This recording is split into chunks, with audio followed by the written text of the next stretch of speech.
अस्सलामुअलैकुम वरहमतुल्लाहि वबरकातुहू। आप देख रहे हैं रूहानी इल्म नक्शबंद चैनल।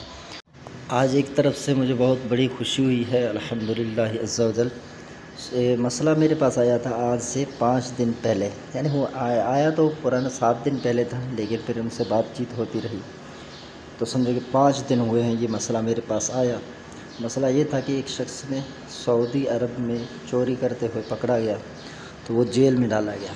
अब उनको पैसे भी दे रहे थे और उनको मनाने के लिए भी गए तो उन्होंने ज़्यादा और बड़े जेल में भेज दिया। तो अब उसका जो वापसी है वो नामुमकिन था। या तो ये सूरत थी उसके हाथ काटे जाते, या तो फिर उस पर बहुत बड़ी वो जुर्म जो है वो जुर्म के एवज़ जो है रकम उन्होंने डाली थी। तो इस एवज़ के बदले उन्होंने वैसे भी पैसे ज़्यादा ख़र्च किए, लेकिन फिर भी उनका काम नहीं हो रहा था।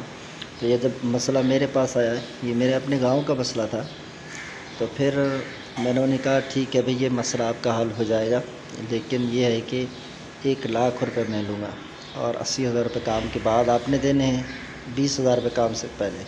जब ये डन हो गया तो अल्हम्दुलिल्लाह आज मुझे खुशखबरी मिली है कि उस बंदे को पुलिस ने अपनी हिरासत से बरी ज़िम्मा कर दिया और उसके ऊपर कोई भी इल्ज़ाम नहीं है, उसको रिहा कर दिया गया है। अल्हम्दुलिल्लाह ये बहुत बड़ी कामयाबी है। लेकिन ये कामयाबी मुझे मिली है आयत करीमा के ज़रिए।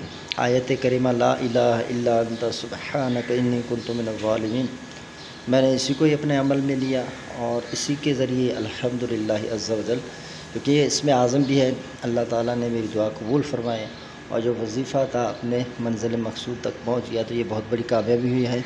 रूहानी इल्म नक्शबंद चैनल की तरफ से आप सबको भी बहुत बहुत मुबारक हो। तो अल्लाह ताला आप सबको भी बरकतें अता फ़रमाए। जब भी आप अमल करें खुलूस के साथ, इखलास के साथ किया करें, तो फिर इंशाअल्लाह अज़्ज़ा वजल कोई भी वजीफ़ा आपको बेफ़ायदा नहीं छोड़ेगा। लेकिन जब आपकी नीयत में ही खलल होगा तो फिर आप कोई भी वजीफ़ा शुरू करें तो उसमें तासीर यकीनन ज़ाहिर नहीं होगा, क्योंकि जो अमल का दारोमदार है वो नीयत पर ही है। तो इसलिए आप जब भी कोई वजीफ़ा पढ़ें सबसे पहले उसके लिए नियत करना ज़रूरी है। आप खिदमत खल्क़ के लिए कर रहे हैं, किस तरह कर रहे हैं। चलें अगर आप अपने लिए ज़रिया मुआश कर रहे हैं, इसको जब भी एक तरीके से दुरुस्त है, लेकिन इसको कारोबार ना बनाया जाए, तो इस तरह भी शरई तौर पे दुरुस्त है कि आप जो मुकर्रर कर रहे हैं तो वो ले सकते हैं। लेकिन इतना भी ना हो कि आप जैसे बाज़ार में जैसे दुकान लगाया हुआ है, तो ऐसा नहीं होना चाहिए। और अमलियात की दुनिया में खैर खैरात की भी ये बहुत बड़ी अहमियत है कि लोगों के साथ शफ़क़त करना और जो अपने इर्द गिर्द जो गरीब गुरबा मसाकिन हो उनकी आपने सिला रहमी ज़रूर करनी है। तो इस तावन से ज़रूर अमलियात की दुनिया में आप भी इस मकाम तक पहुँच सकते हैं। आज मैं आपको वजीफ़ा देने जा रहा हूँ या मोहब्बत के हवाले से। ये सूरह वद्दुहा वल्लैलि इज़ा सजा, इस सूरत की जो है वो नक्श बनती है और बहुत ही ज़बरदस्त और पावरफुल बनती है। तो ये बारहा मेरा तजर्बा है। जिस औरत के साथ शोहर सही नहीं चलता या शोहर के साथ औरत सही नहीं चलता, तो फिर इस तरह के मसाइल जो है ना वो हल करने के लिए आपको इस नक्श की ज़रूरत पड़ेगी। तो ये नक्श जो है औरत लिख के अपनी गले में डालेगा और अब इस नक्श को शोहर लिखेगा तो शोहर इसको अपने बाजू पर बांधेगा औरत गले में। तो सबसे पहले आपने एक छोटा सा डब्बा बनाना है, जैसे कि आपको नक्श के अंदर नज़र आ रहा है। ये बनाने के बाद फिर आप जो है वो इसके बाहर साइड से एक बहुत बड़ा दायरा खींचेंगे, ठीक है।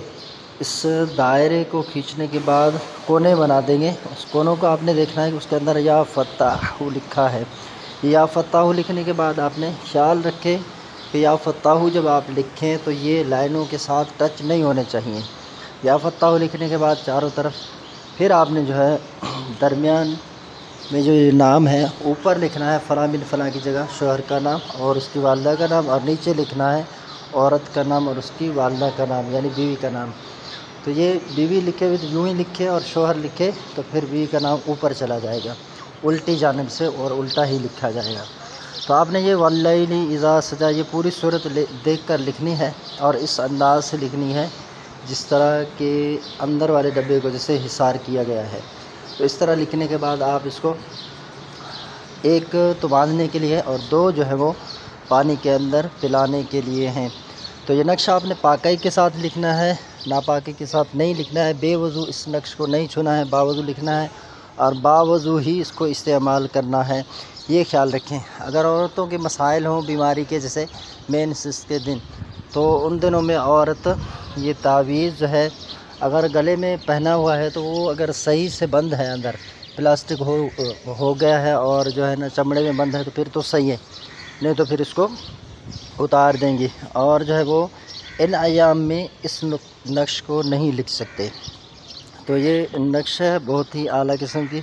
अच्छा, इसके अंदर आपने देखना है कि जब या फत्ताहु लिखना है, इसके अंदर आपने देखा कि ये डब्बे जो बने हुए हैं कोने में छोटे छोटे, तो इसमें देखें डबल लकीरें हैं। तो यह आपने भी यहाँ पर डबल लकीरें ही खींचनी है, अकेला नहीं खींचना है, ठीक है। फिर इसका तरीक़ाकार है, आपने लिखने के बाद इसको इस्तेमाल करके 2 पिलाने हैं। अब एक चाहे एक दिन पिला दें, दूसरा चाहे दूसरे दिन पिला दें। अगर दोनों को एक साथ ही किसी बोतल में डालकर अगर पिलाते हैं जब भी, ये तरीक़ेकार दुरुस्त है, इस तरह भी आपका ये नक्श काम कर जाएगा।